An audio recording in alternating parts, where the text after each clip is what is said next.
Hi, so good day everyone. So my name is JD and I will be your teacher for Science, Technology, and Society. So we're already done with Chapter 1, the history of science and technology, and Chapter 2, the intellectual and scientific revolutions. And now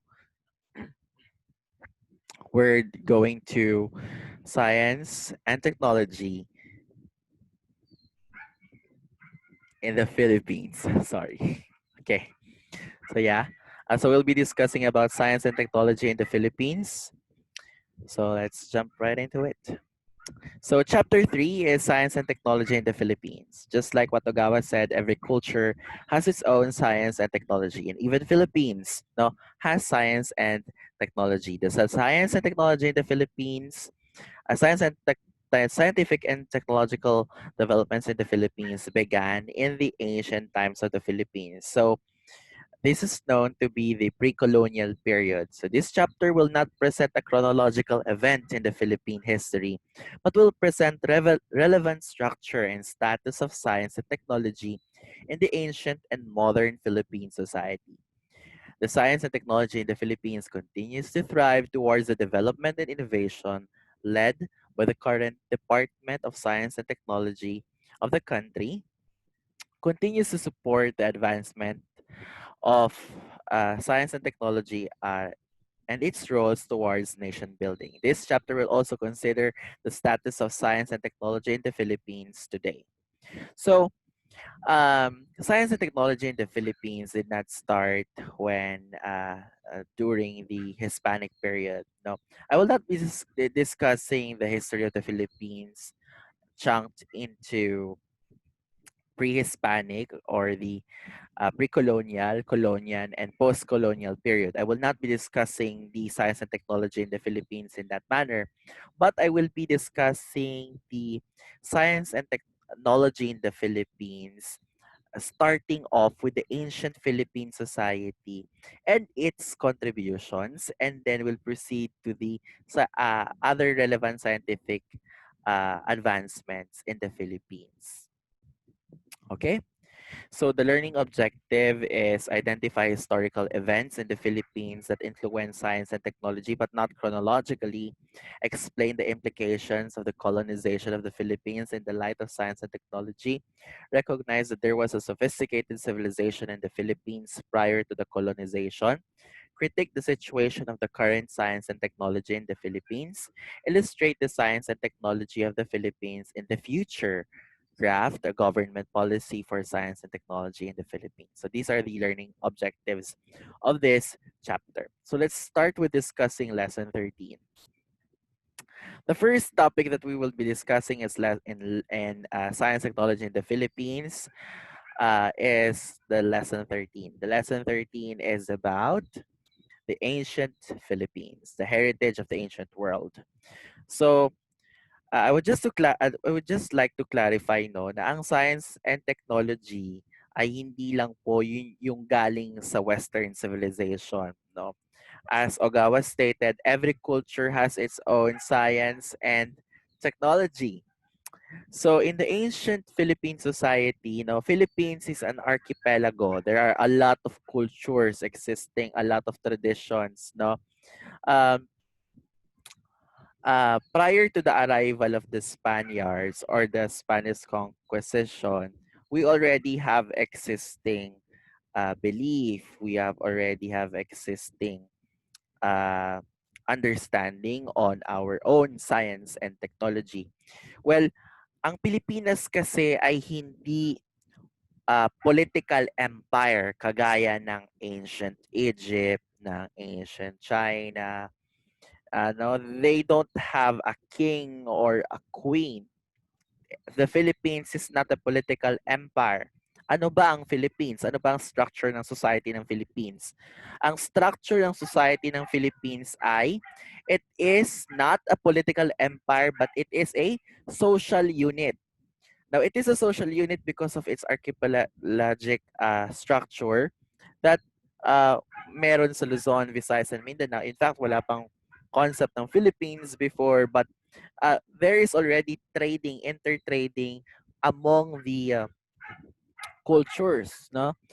It's a cross-cultural and intercultural trading when it comes to their knowledge, when it comes to their belief, when it comes to their goods also, no? Pero kahit magkakaiba sila ng kani-kanilang paniniwala, kani-kanilang scientific and technological practices, no?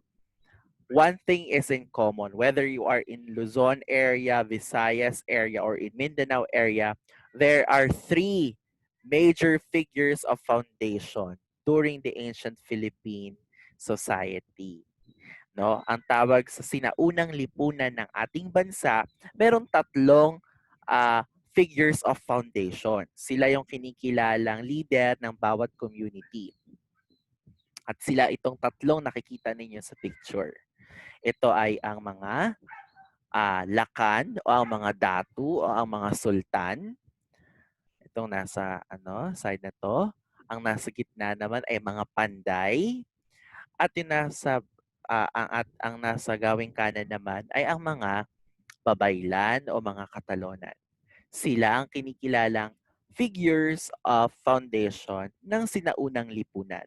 Ngayon, ano ba ang gampanin nila? Paano natin ito i-relate o i-connect sa science and technology ng ancient Philippines? Let's start discussing Datu or Lakan. So, known as the political leader and the protector of the territory, and they are in charge to lead the community. So ang Datu, Lakan o Sultan, sila yung leader ng komunidad.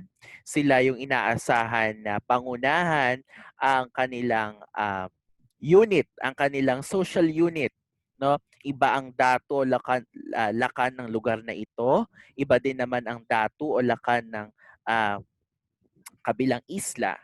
So that's one.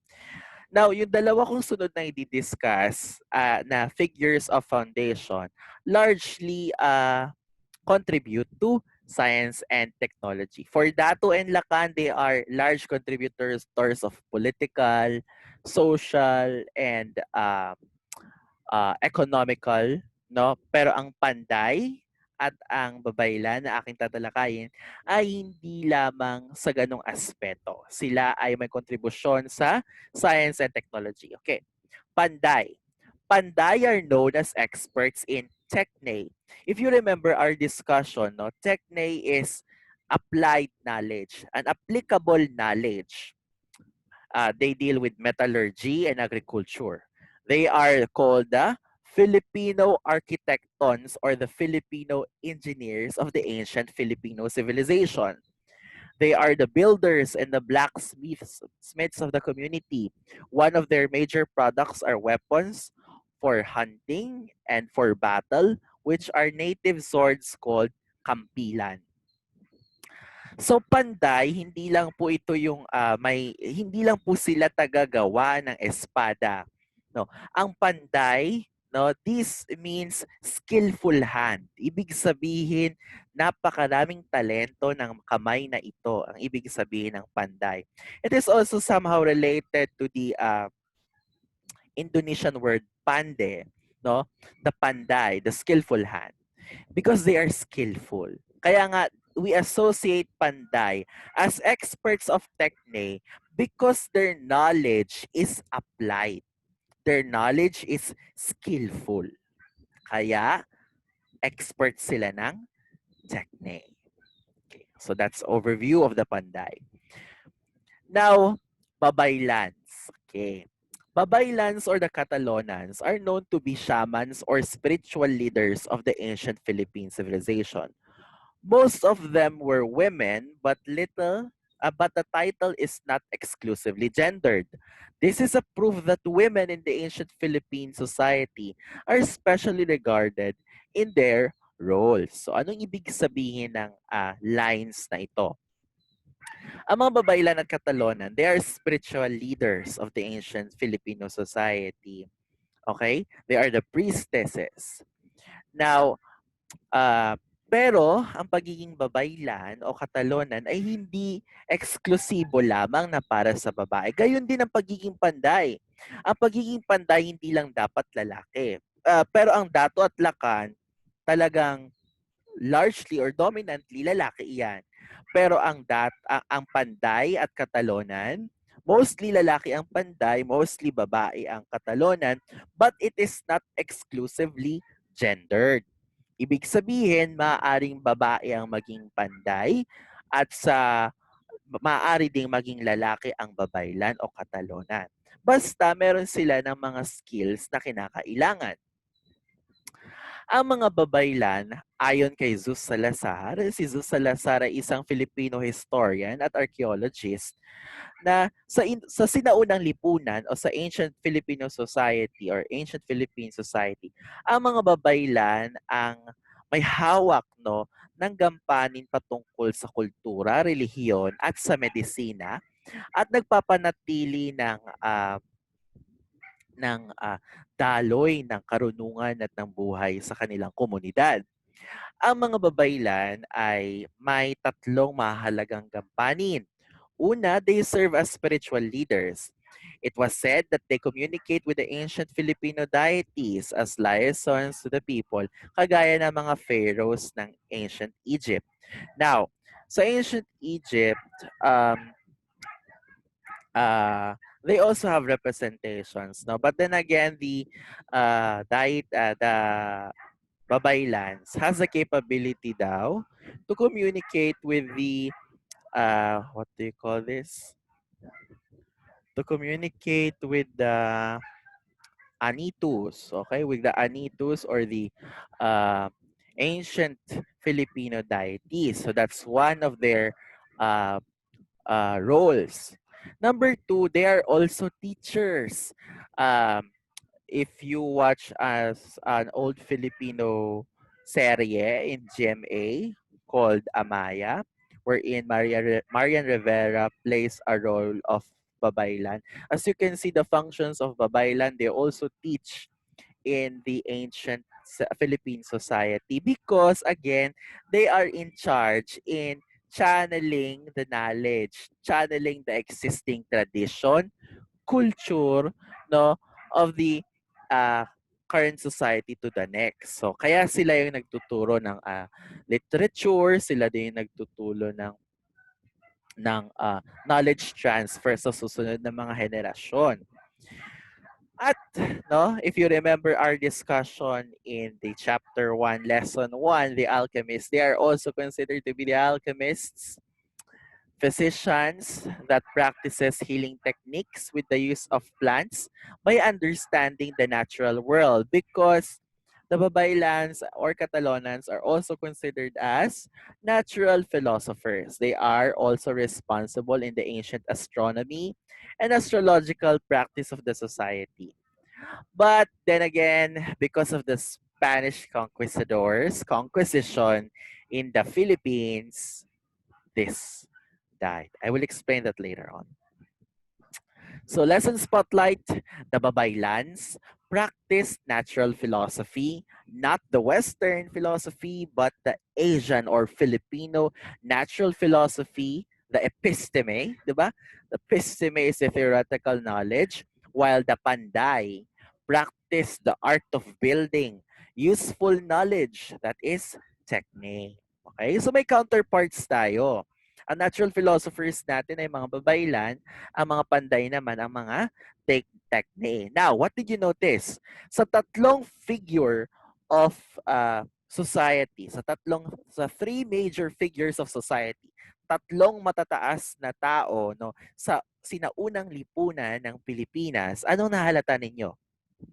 Dalawa sa tatlong major figures ng Philippine culture embodies the characteristics of scientific knowledge, technological and scientific knowledge. Now, anong maaari nating mahinuha o maaari nating makuha sa talakaying ito, no?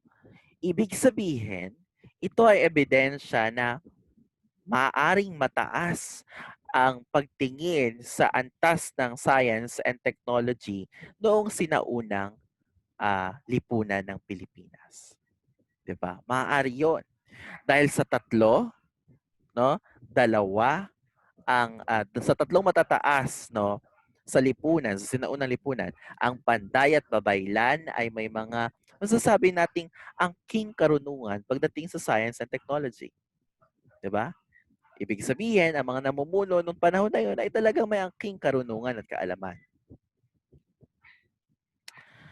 Okay, Philippines is not a political empire but a social unit. That's what I want to emphasize. No, Philippines is not a political empire but a social unit. Hindi ito kagaya ng empire ng Song Dynasty, Han Dynasty, Xia Dynasty ng China.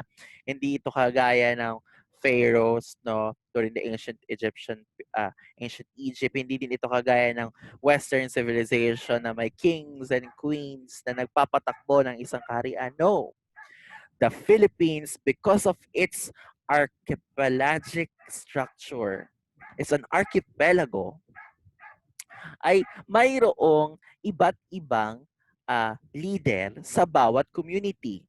And that each community is responsible in growing that community because it is a social unit.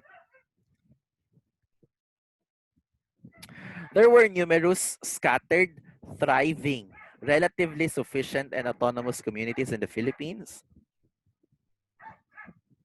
Though not united by name, but united in culture and in practice. Not united by name dahil wala pang Pilipinas nung panahon na yon. Wala pang Filipinas o Pilipinas nung panahon na yon. Because Philippines was not yet united that time by name, but it is united by culture and by practice. Because some of the cultural and other traditional practices from a certain region is also evident in other regions. The relationship of Philippines with other countries along Asia also influence the prevailing culture and scientific practices in the country. Potteries. Okay, potteries. Manufacture of potteries is one of the most known technological practice that came from Asia. If you remember our discussion in Asian intellectual revolution, the ancient Chinese civilization started porcelain. No, ancient Filipinos have also practiced this technique with the evidence of various uses of whether it be cooking or even for burying. So, yung mga paso natin na pinaglulutuan ay matagal na pong ginagawa ng ating mga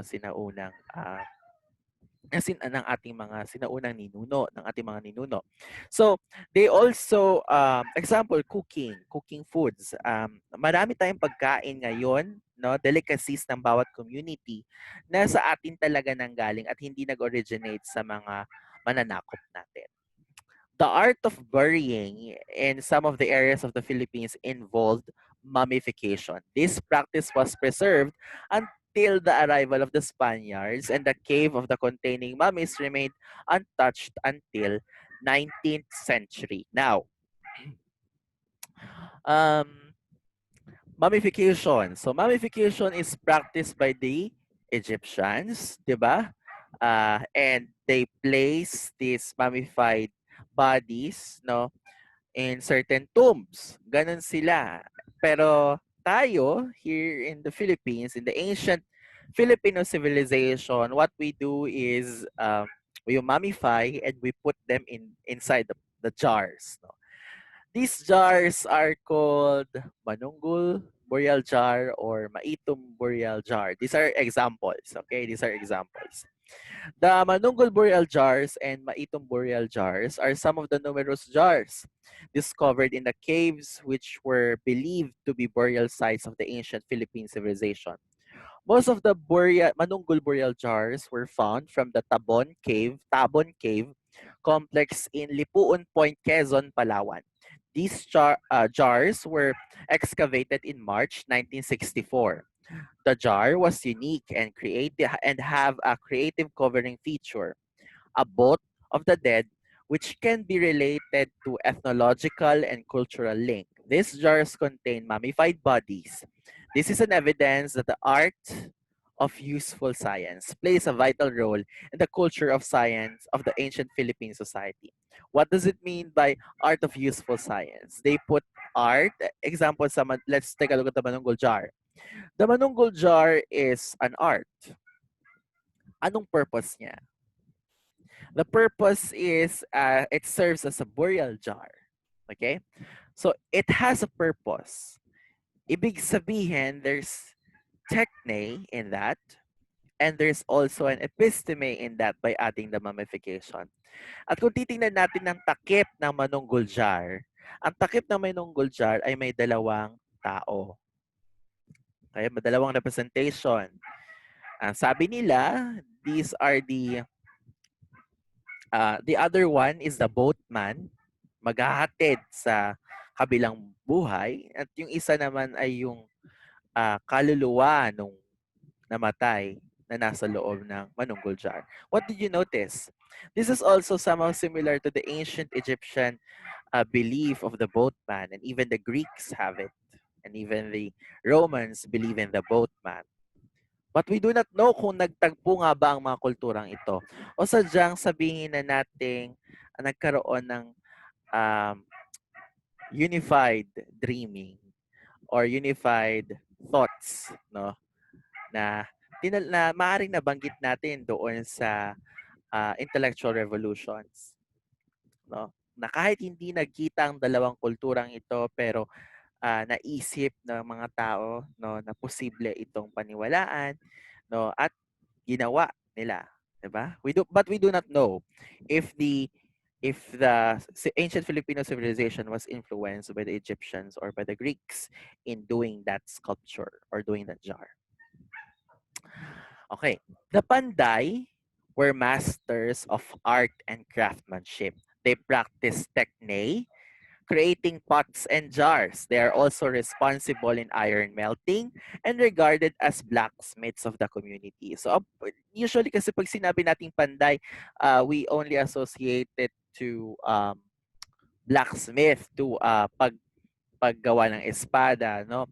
But actually, as I have mentioned, Panday means skillful hand. Okay? Uh, and it may also mean builders in Japanese. Javanese. Usually, pandays are men, but kagaya ng mga babaylan na sinabi ko kanina, the title of being a panday or being a babaylan is not exclusively gendered. Though most women practices the craft of weaving. Okay. Halimbawa, kasi when you say panday, skillful hand, now, bawat panday, no, pag ikaw yung punong, halimbawa, you're the punong panday of the community, kaya mong gawin yung nakararaming practices na common sa community ninyo. Okay? But may mga pero maaari din maging panday ang isang babae. Halimbawa, ang paghahabi ng mga suotin, maaring kilalanin ka na panday. Okay? Pero kagaya ng babaylan, ang nagiging punong babaylan ay babae, ang nagiging punong panday ay lalaki. Ganun yung nangyayari. But then again, there are participating people, no? May mga tao na nasa ilalim ng mga punong babaylan at pulong panday. No? At ang babae ay maaari maging puno nito. Ay maging parte ng pagiging panday. Ang panday ay responsable sa pagpapanatili din ng art at ng useful science, agriculture. Both men and women shares the task of in farming. So what does this also mean when it comes to Philippine society? Sa ancient Philippine society, most of the cultures, no, na social units ng sa archipelago ng Philippines considers the roles of men and women. But dominantly, of course, men were leaders of the community. But women also participates in leading because they are one of the figures of leaders of the community. Okay? Now let's go to the ancient Philippine engineering. Okay? Actually, I actually grew up in Cordillera. I took my I took my elementary years in Cordillera. That's why I actually want to feature this structure.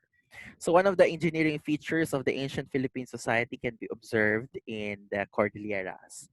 they built the rice terraces, not exclusively in Banawe kasi madami talagang rice terraces, but the Banawe rice terraces is, this picture is the Banawe rice terraces.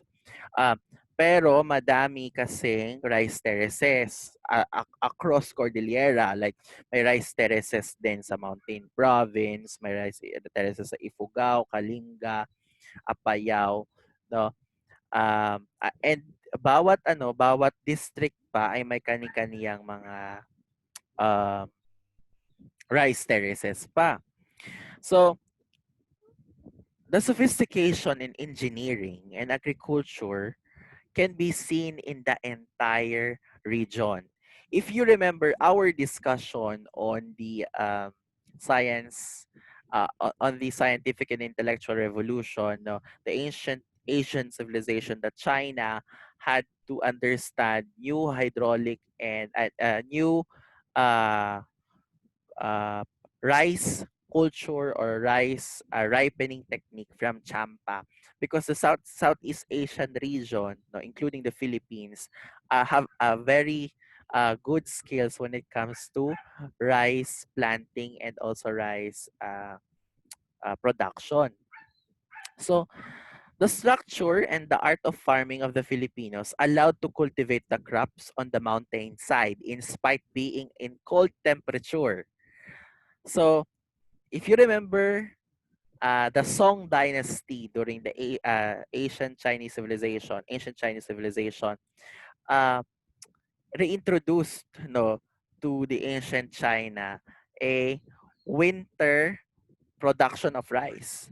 So same as in the Philippines, in the Cordillera region, kahit malamig, they are still able to produce rice even at cold temperature. They have a sufficient understanding on engineering and hydraulic engineering to control the rise and flow of water in a very small amount, not a very, in a lower or in a less amount of water. Okay, because of their understanding on the irrigation system. Okay, the water from the forest and the mountains were used, no, to water all the crops. I remember when I was we also had a farm in Cordillera. Yung palayan, yung plow niya, nilalagyan niya ng ng harang kapag puno na yung kapag papatubigan mo yung rice terraces, no. So they have techniques. So actually, it's an ancient practice na ginagawa pa rin hanggang ngayon. Now, unlike other infrastructures in the ancient world, like let's say the Colosseum, um, uh, and other, no, ancient infrastructures, their functions deteriorated, but the function of rice terraces did not diminish. The function or the useful knowledge of the rice terraces did not diminish. Take a look at this. Unlike other infrastructures in the ancient world, the function or the useful knowledge diminished all throughout the history. But the rice terraces still serves its purpose up to date. And what is its purpose? For farming. Diba? Ano bang purpose ng Colosseum before? Ang purpose ng Colosseum is for entertainment, battlefields ng mga gladiators. Do we still have gladiators? Iba na ang ring ngayon. No? Um, hindi na yung Colosseum ang hindi na, nawala na yung function ng Colosseum. Let's visit Appian Way. Appian Way still serves its function, no? Kalsada pa rin siya hanggang ngayon, nadadaanan pa rin. But then again, no, yung economic utility, let's say the Grand Canal of China. The Grand Canal of China was destroyed also. Diba? Pero ang ancient Philippine structure ng agriculture farming, engineered agricultural farming,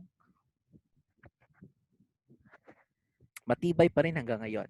And it still functions. It still serves its purpose.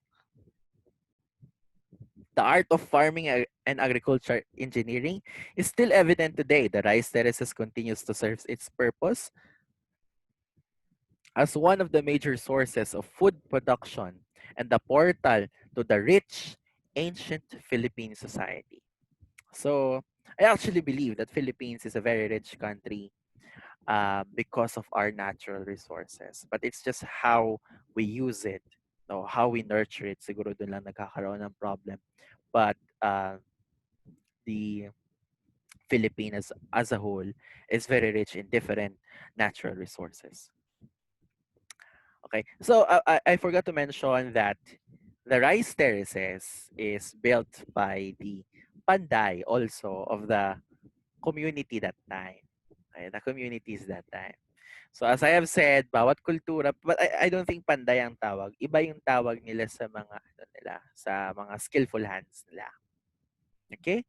So what I'm trying to say is um, each culture, Philippines, no, and each subcultures or cultures rich in the Philippines has its own understanding on science and technology.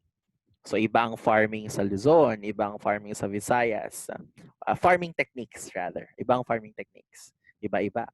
Like dito, hindi mo kailangan ng kalabaw. Ang pag after mo mag-ani, no, ang nag-aano ng nag-aapak diyan ay tao lang din, paa. Another I want to feature is as again, Pandays are builders. Oh, so kapag sa bulubundukin, ang ginawa nilang mga Panday ay mga rice terraces, no? Sa coastal regions naman, they built boats and trading called the balangay. This one is found in the National Museum if you want to visit it.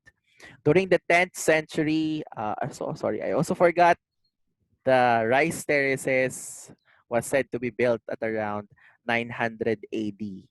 Okay, 9th century also. Okay, so halos kasabayan niya ang rice production ng China. Pero nauna ang Philippines. During the 10th century AD, this art of craftsmanship became highly developed technology. This technique gave way to ancient Philippine society to participate in trading. So the inhabitants of Butuan has traded with the Kingdom of Chapa, which is Vietnam, while the people of Mindoro naman have relevant trades with China. Okay. So Champa is Vietnam, and then Mai had relevant trades with China. So you see, no, ang bawat region sa Philippines, may kani-kaniyang trading system, may kani-kaniya ding kakampi, may kani-kaniyang kausap kung sino yung ipapagpalitan nila. Okay, the trading is not all about money, it's also about the goods. Like, let's say the Cordillera is rich in rice, and then let's say that this region is rich in bananas or rich in this certain good, no? Doon nakikipagpalitan sila. Usually ang tinetrade, if you notice, kaya din madami tayong porcelain na nakikita, no, is because the ancient Chinese civilization had relevant number of trades in the Philippines, not just in Mindoro but in different regions also. So there were evidences in the ancient Chinese archives that Philippines were involved in their trading. Hanggang ngayon naman. The relationship of two countries were established further during the 10th to the 15th century. The trading flourished further and across the Song dynasty, which I have mentioned, until to the Ming dynasty. So ang trading ng Philippines, no, nagpatuloy until the Ming dynasty. Kaso nagkaroon na ng Spanish Conquisition, mga European Conquisition. A lot of Southeast Asian countries were nasakop ng mga European countries like Spain, Portugal, Britain. No? So we became territory game for them. It's sad. No, it's sad, but it happened. Philippines in the ancient world does not have one empire. It is formed by autonomous village called the barangays. They scatter all across the archipelago. These were social units, and these were social units rather than a political unit. Okay? Hindi siya political empire, hindi din siya political unit. It's a social unit because there's no um, no, I won't call it very political because the society of the ancient Philippines that time was not very political because Filipinos at that time respects the social stratification and follows it. No? Self-sufficient community siya.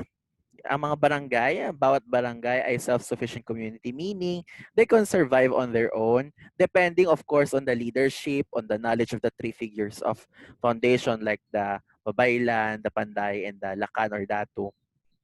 Depende sa nangunguna, but self-sufficient community sila kasi they can conduct their own trades, conduct their own affairs, they have their own school, they have their own uh, uh, hospital or medical center which led by the Babaylan. So, ganun. They have, it is a self-sufficient community, which I think it's good to reflect on too, right? Every people in the community has their own function. Each community has exhibited uneven technological and scientific advancement depending on the exposed and need of the community. Okay. Ibig sabihin ng uneven technological and scientific advancement, iba ang scientific advancement na nasa region na to ng Philippines na nasa kabilang rehiyon. Example, the Cordillera region, the art of farming is different from the art of farming doon sa mga nasa patag. Okay? The art of hunting is also different from the art of fishing. Iba ang pangingisda ng mga nasa tabing ilog, no? At iba din ang pangingisda ng mga nasa dagat. Okay? Because depending on the needs of the community and sa exposure, no? Because their scientific and technological practices will depend doon sa location nila. Okay? The community settled along the coastal areas which are exposed to trading across cross-cultural contacts kagaya ng Mindoro, Cebu, Southern Mindanao, Sulu, and even Manila showed evidences on sophistication as product of trading. So sila naman, itong mga lugar na to, Mindoro, Cebu, Southern Mindanao, Sulu at Manila, sila yung nakitaan ng madaming trading techniques kasi hindi din naman madali makipag barter, makipagpalit kasi minsan nagkakaroon ng disputes, diyan nagkakaroon ng giyera, patayan, 'di ba? But Filipinos are good communicators, no? Because we try to speak in a proper manner. Let's go to ancient Philippine writing. Maybe you're wondering, bakit ko nilagay ang science and technology sa writing? Because it's a communication system. What you're seeing now is actually seen. Ito ay nasa National Museum din. Ang Laguna copper plate dated 900 AD. This is said to be um, uh, it is written in Baybayin, the oldest writing system in the Philippines, which is richly used in the ancient Philippine society. But then again, hindi lang yan yung writing ng ancient Philippine society. As mode of, the Laguna copper plate became a mode of communication and a writing document. Ngayon, many colonizers like Spanish, claim that they brought education in the Philippines, in our country. But prior to their arrival, the Philippines has its own education system. Okay? Sinasabi ng mga banyaga, ng mga mananakop na sila yung nagdala ng karunungan, sila yung nagdala ng knowledge sa Philippines. No? But they are just talking about their knowledge, their science and technology, their understanding. Because prior to their arrival, sila pa yung nagtawag sa mga Filipinos na primitive, sila pa yung nagtawag sa mga Filipinos na walang alam. No? But then again, Philippines is a rich country na has a rich culture. Each culture, each social unit has their own understanding. May sarili silang writing system, may sariling communication system, may sariling art of art of cooking, pagdadaing. Ang pagdadaing ay hindi din yan dinala ng mga Spanish conquistadors, no? Ang pagdadaing ay ancient Filipino practices, pagluluto, no? It's not it, hindi nila yung dinala sa atin dahil meron na tayong sarili nating sistema ng edukasyon. No? Hindi nga lang unified as a Philippines. Okay? Language is a representation of culture and tradition. Ang wika ay ang representasyon ng kultura at tradisyon. Kasi ito yung nagsisilbing identidad o pagkakakilanlan ng ating kultura. No? Uh, not as an empire again, ulit-ulit, but as a social unit. Ayon kay Raul Navarro, isa siyang Filipino linguist at artist, ang mga kanta o mga awit ng epiko, awit ng kultura ng sinaunang lipunan ng Pilipinas ay nakasulat gamit ang baybayin. Pero dahil hindi maintindihan ng mga Espanyol, ng mga Spaniards ito, ng mga colonizers, they burned it. As you can see, sinunog nila. They burned it to the ground. And many accounts of literature and culture, some of these are Oriental medicine books of the Babaylan. If you remember, I mentioned a while ago, Babaylans are medical healers, but then again, they also have to have understanding on the nature of the plants. No? They don't just magically, hindi sila, they are not alchemists. No? Alchemists are, hinalit ulit natin siya sa alchemist kanina, di ba? They are not magicians, no? They are natural philosophers, no? They apply uh, they apply mm, plants on the wounded, no? Para magkaroon ng healing using the fibers present in the plant, no?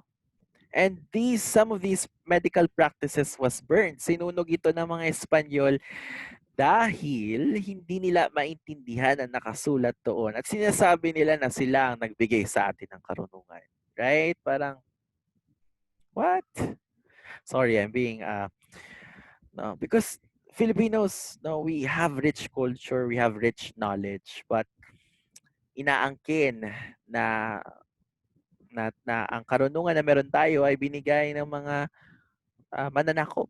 Oo, ngayon meron tayong mga karunungan na binigay ng mga mananakop, ngunit bago pa sila dumating, meron na tayong sarili nating sistema ng karunungan. At nakakalungkot lamang na uh, ang karunungan ito ay nawala na rin sa ating mga kasalukuyang practices. The Babaylans are also serves as teachers, as I have mentioned a while ago. During the ancient times, they're responsible in knowledge transferring, culture, culture and tradition, as well as theoretical knowledge. Okay, so parents are responsible in educating and training their children of useful knowledge. Okay, so of course we are aware, no, we already know that education starts at home, and the ancient Philippines practices that starts at home. Okay?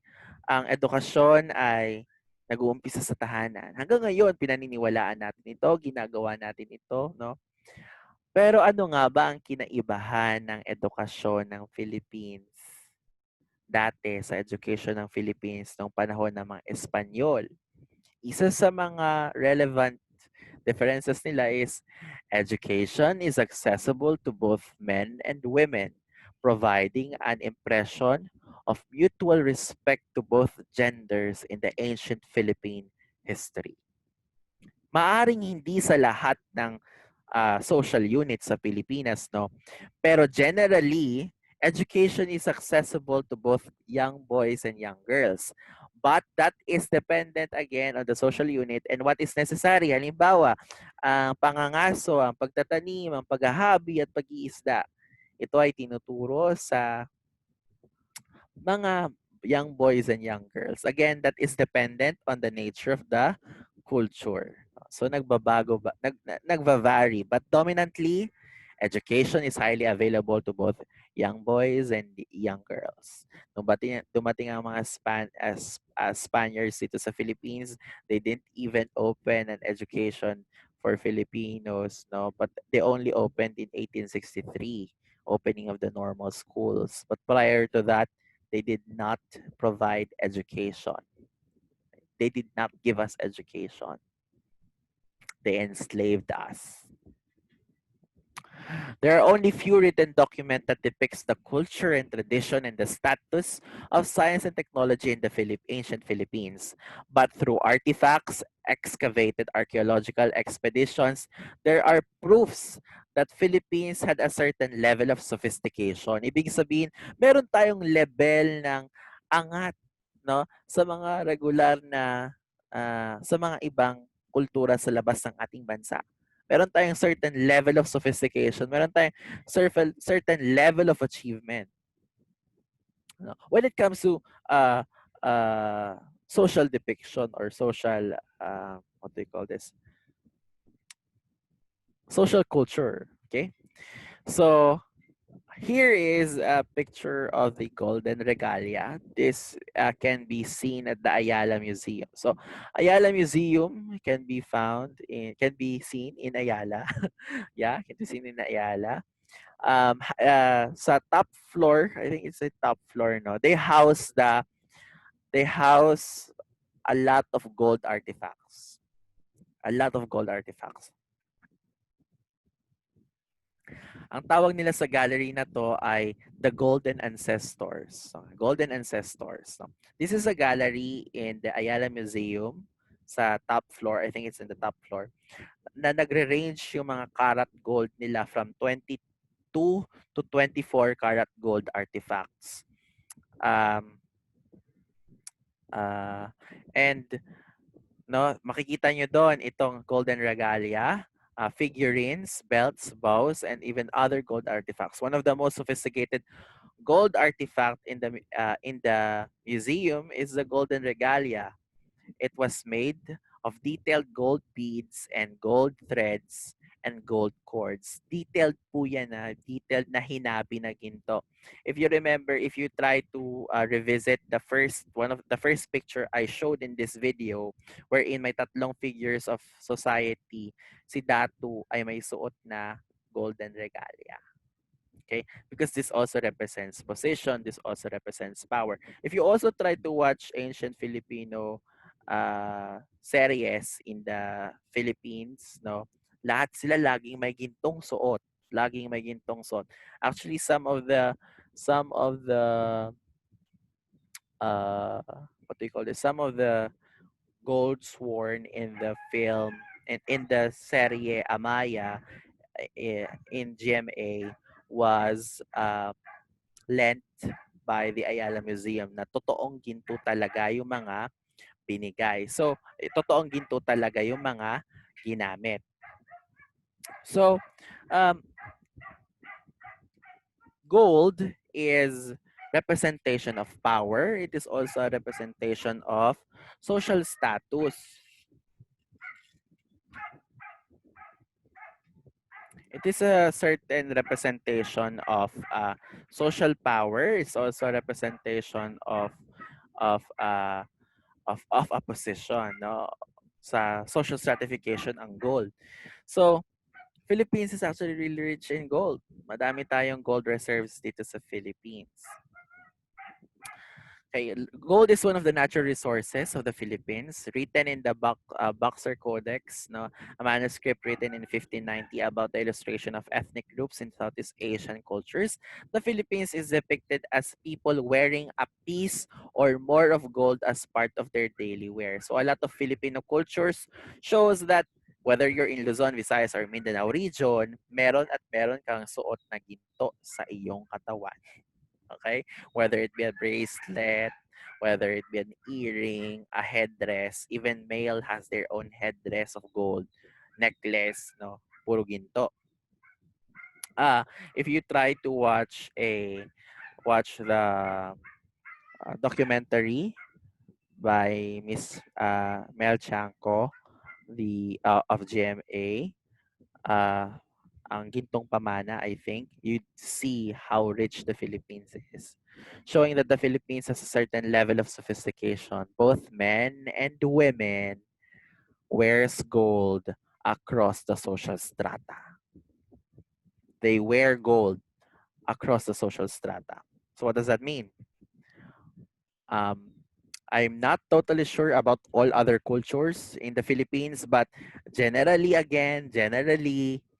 um, even the uh, what they call, maliban dun sa mga alipin, I think, yung mga regular na tao nila ay may angkin o may hawak na ginto, no? May suot-suot na ginto.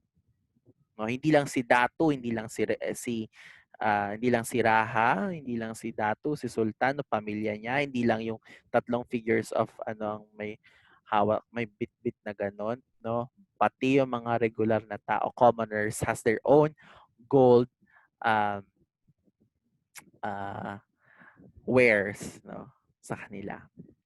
See? So, Filipinos in the ancient world are aware of the technique in gold processing. No, paano nila na-shape 'yan? Paano sila nakagawa ng ganyang shape na ginto? Paano sila nakagawa ng headdress? Paano sila nakagawa ng necklace? Paano sila nakagawa ng regalia?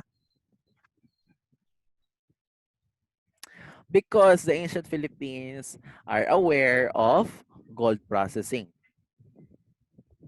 They are aware of gold collection sa uh, gold collection or collecting gold in minerals, no? Sa rivers o kaya sa ore.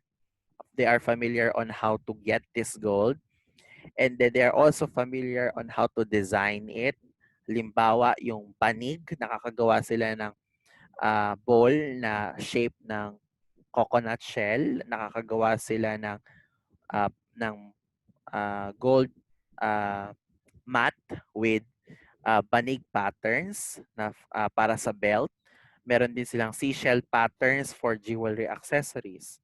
So, the ancient Philippine society or ancient Philippine civilization are aware on how to harness gold because they know the technique, the applicable or the applicable knowledge on harnessing the gold. The designs of these artifacts depicts the culture and status of the science and technology of the Philippines. Di ba? The Panday, no, during that time, or I think even regular people knows how to shape this gold, no? Pero tayo dito sa sa kasalukuyang panahon natin, I don't have a gold. I don't know if you own a gold, no? Um, uh, the civilization before is highly sophisticated. Okay? Because of the status of their science and technology, maaring wala silang cellphone, wala silang laptops, no? But during their time, their science and technology is actually more advanced, no? Because the purpose of technology is again to help the community, to aid the community, and their technology served its purpose. And kagaya ngayon, no, the technology that we have also serves its purpose. Online classes are ongoing because of the pandemic. We have cell phones and other gadgets that we use in order to continue education and to continue learning. Okay? Another thing that I want to show is the Golden Tara. The Golden Tara is an Agusan image. It is housed in the Chicago Museum. Chicago Museum is one of the biggest, no, and of course, stronghold museums in the entire world. Some Filipino artifacts are housed in different museums all around the world. Isa doon ay ang Chicago Museum na naka-house doon o nakalagay doon ang isa sa uh, mga Philippine gold artifacts ay ang Golden Tara or the Agusan Golden Image. Ito ay makikita sa Granger Hall of Gems. Okay. It is a golden statue of a woman that depicts sophistication of the Philippine society in the 13th century. Okay, imagine, no?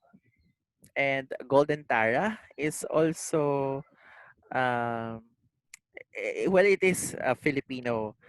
It came from the Philippines, of course. But then again, hindi lang siya nag-iisa doon. No? There are more than 10,000 Filipino artifacts. Hindi lang gold artifacts, Filipino artifacts housed in Chicago Museum. Diba? Sa atin yun eh. Bakit nandoon? No, but then again, there are legal processes on how to obtain it again because it was excavated by their archaeologists. Okay? Archaeologists or um, what do you call this? Gold. I forget the term. No.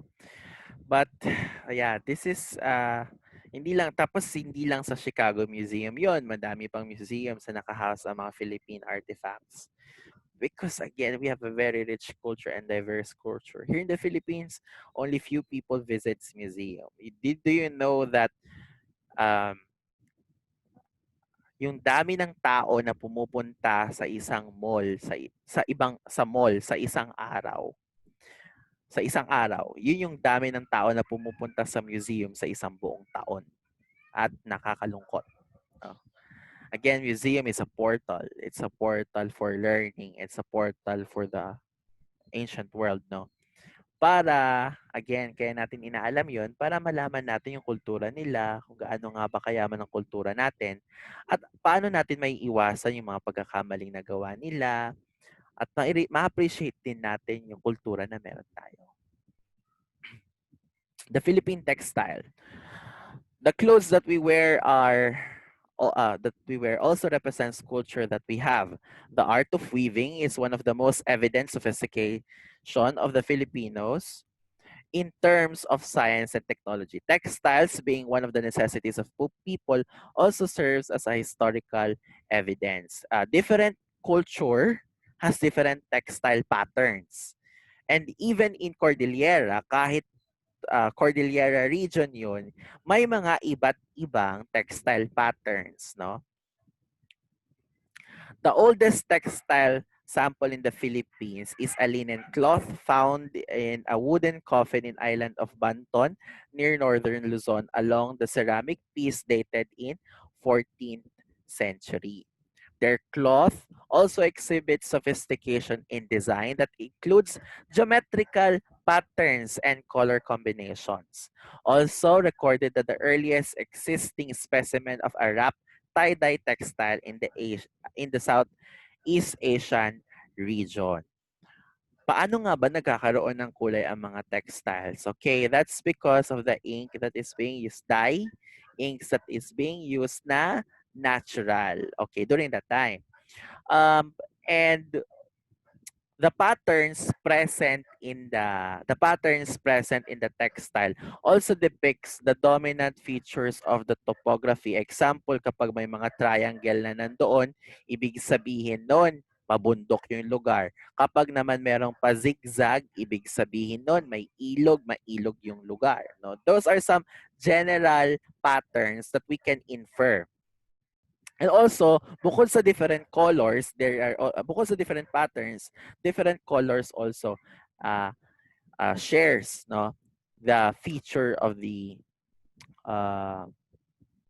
of the culture.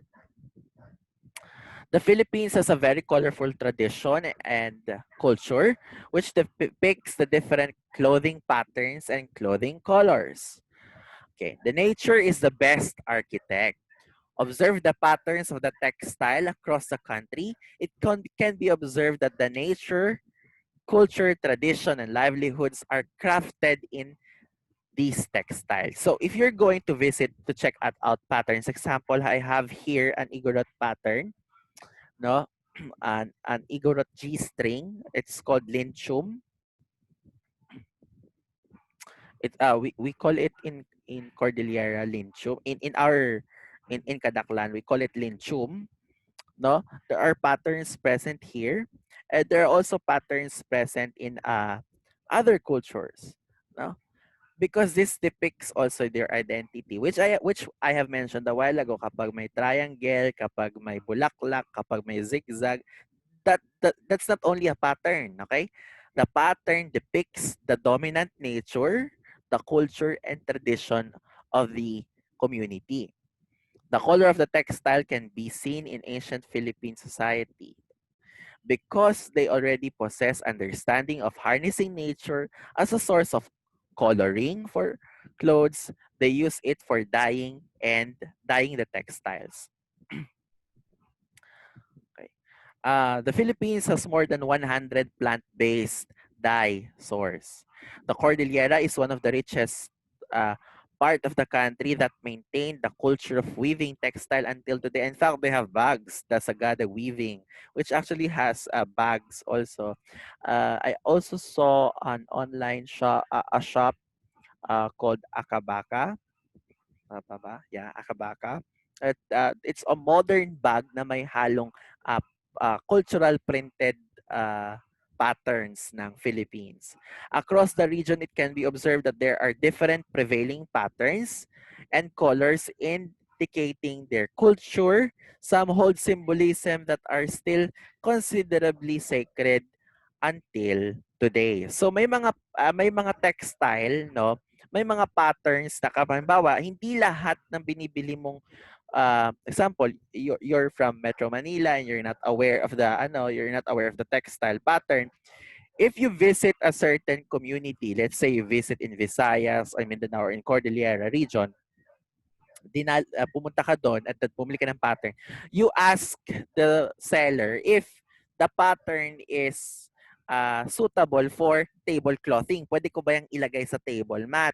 Kasi hindi lahat pwedeng ganon. Kasi some are for Boreal, the patterns are intended for Boreal, the patterns are intended for wedding.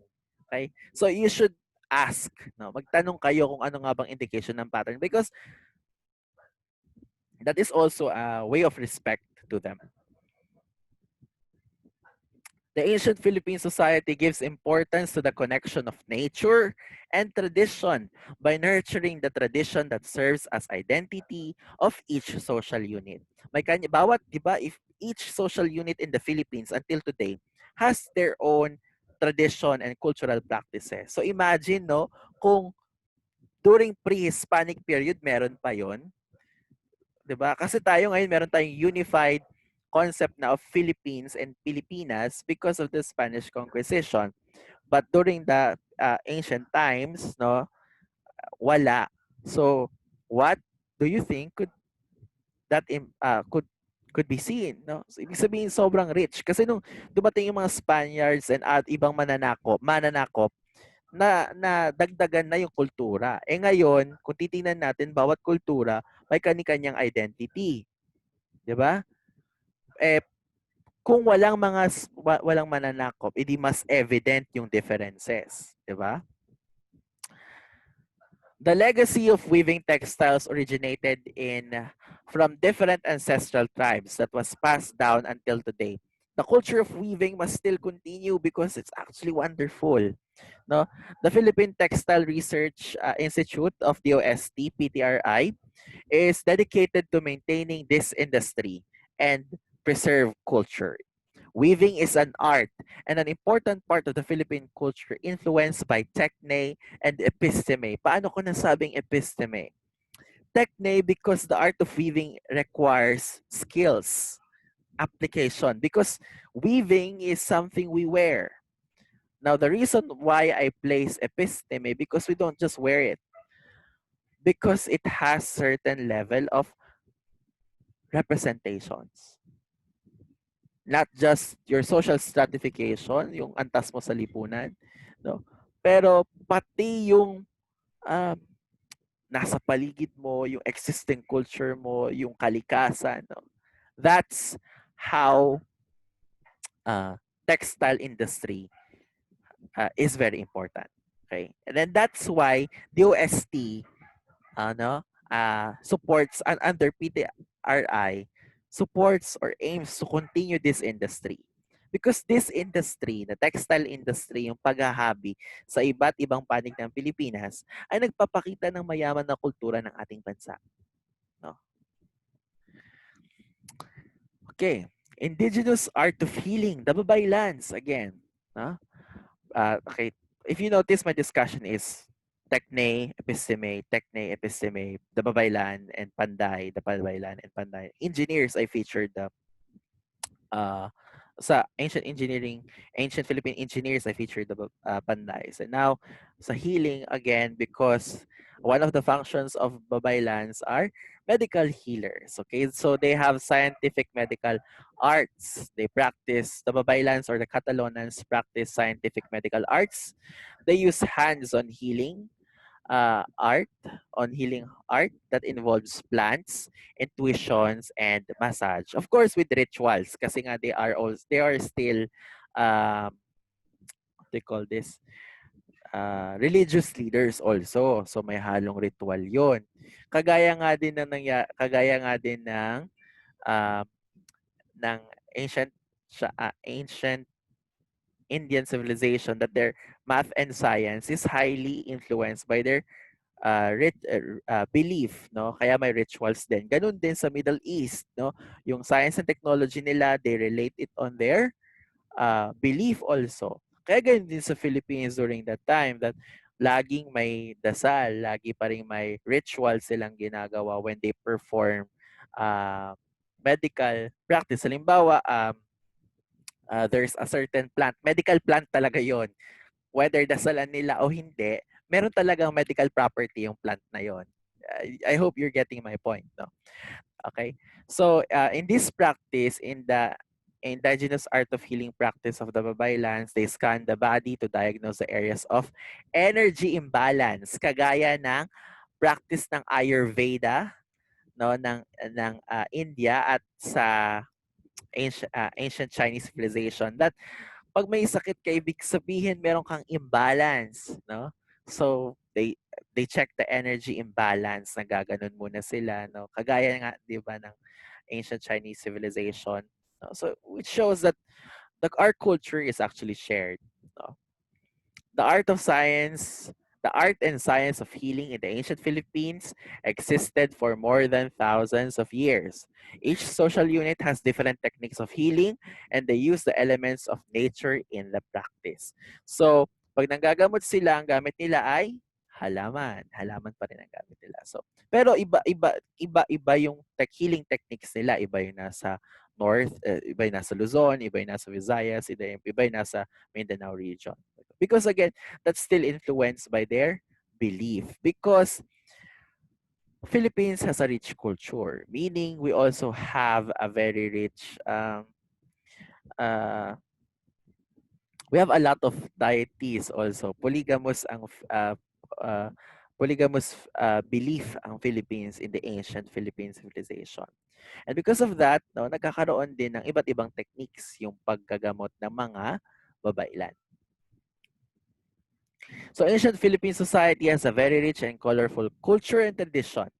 The writing system, the textile pattern, ancient engineering, metalworks, artifacts, and even the medical arts are some of the traditional practices of the Philippines that gives us an impression on the sophisticated status of the country with the aid of science and technology. Yung mga nabanggit natin, yung mga tinalakay natin, hindi lang yun ang meron sa ancient Philippines. Madami pa.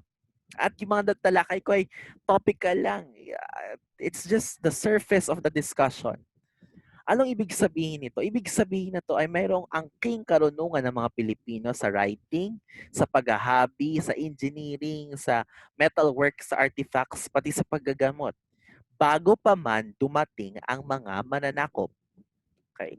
Because in the three figures of society, two, the Babaylan and the Panday, illustrates certain knowledge, no? Not as a whole, no? But practices on techne or technology and episteme, science. Though their use of science and technology is majorly driven by their religious beliefs. Okay, so which I have mentioned a while ago, no, yung halamang gamot na may healing medical properties naman talaga pag nilagay sa sugat, kahit dasalan man yon o hindi dasalan nung babaylan, ay may healing property. But then again, since it's influenced by their belief that time, no? It's influenced by their belief that time, we respect that. We give respect to that. Okay, but that is a scientific practice. What I'm trying to say is, we have our own science and technology bago pa man dumating ang mga mananakop ng Pilipinas. These practices also exhibit scientific explanation, like the process of mummification.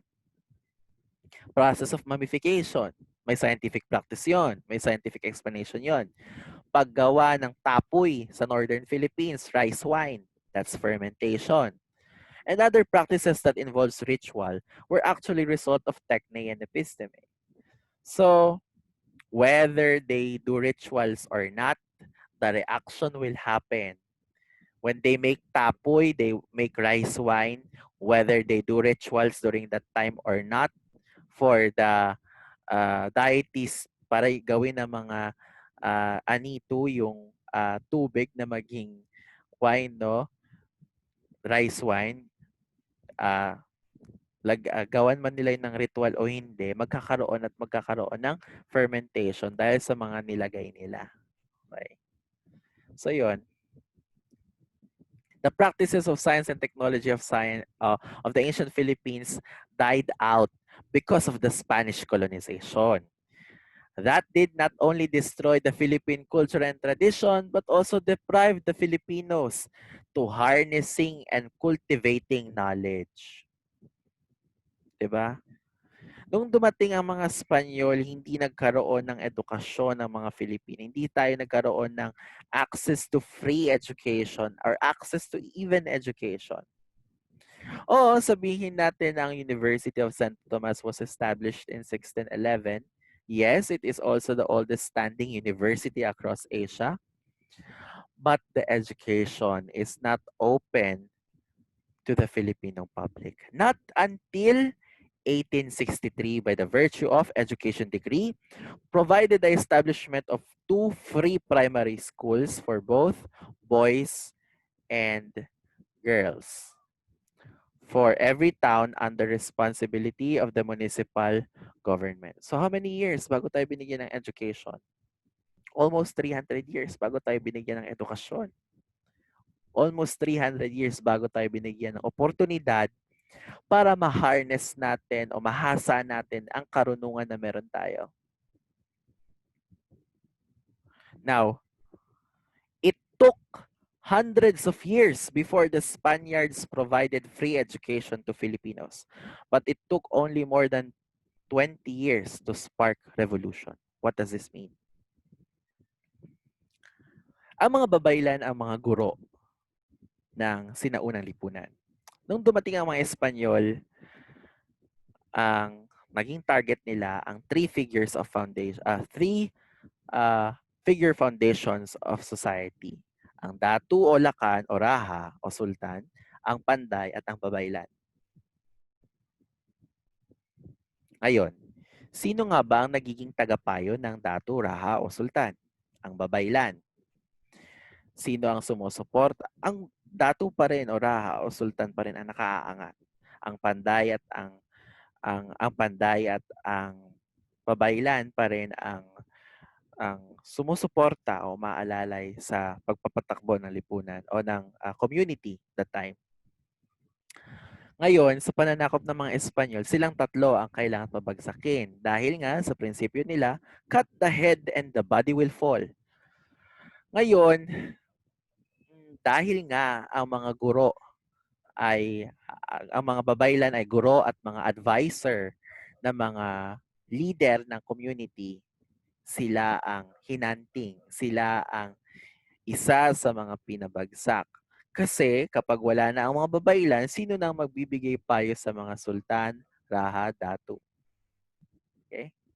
At dahil doon, pagkadating ng mga Espanyol, ang mga Spaniards, hindi nila pinatay ang datu. Hindi din nila pinatay ang panday agad. Hindi sila ang mga pinatay. Ang mga pinatay ang mga babaylan. At pinalabas na sila ay mga mangkukulam. At dahil dito, hindi na nagkaroon ng edukasyon ng mga Pilipino sa loob ng ilang daang taon. Kaya ang edukasyon para sa mga Pilipino ay nanatili na lamang sa loob ng tahanan at naging responsibilidad ito ng mga magulang. Not until 1863. Anong mahahalata ninyo? Noong nagkaroon ng edukasyon noong 1863, it only took 20, 30 years nagkaroon ng revolusyon para makalaya ang Pilipinas, no? So, doon natin makikita kung gaano kaimportante ang edukasyon. Again, it took hundreds of years before the Spaniards provided free education to Filipinos. But it only took more than 20 years to spark a revolution. What does this mean?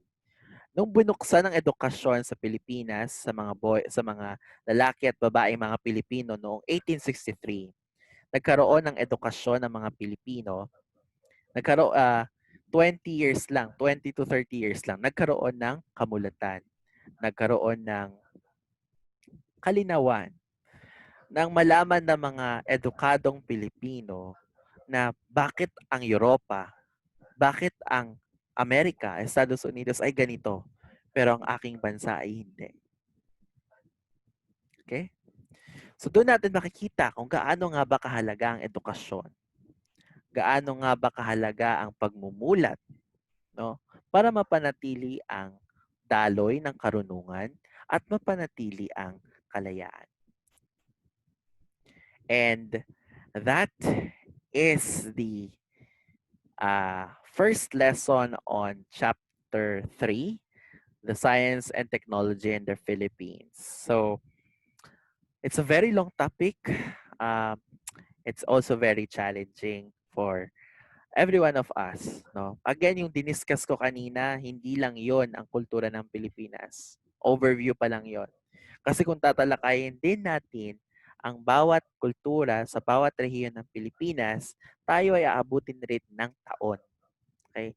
Pero ang mahalaga, alam natin na ang edukasyon, ang science at technology sa Philippines ay meron na bago pa man dumating ang mga mananakop. At hindi sila ang nagbigay ng karunungang ito. Okay? So, kung may mga katanungan, kalinawan, o question, no? Feel free to email me po at jonathandavid_delacruz@tup.edu.ph. You may also comment at the comment section. Okay? So I hope you learned a lot. If you have clarifications, please feel free to email me. Okay? Thank you very much and may God be with you all. Thank you.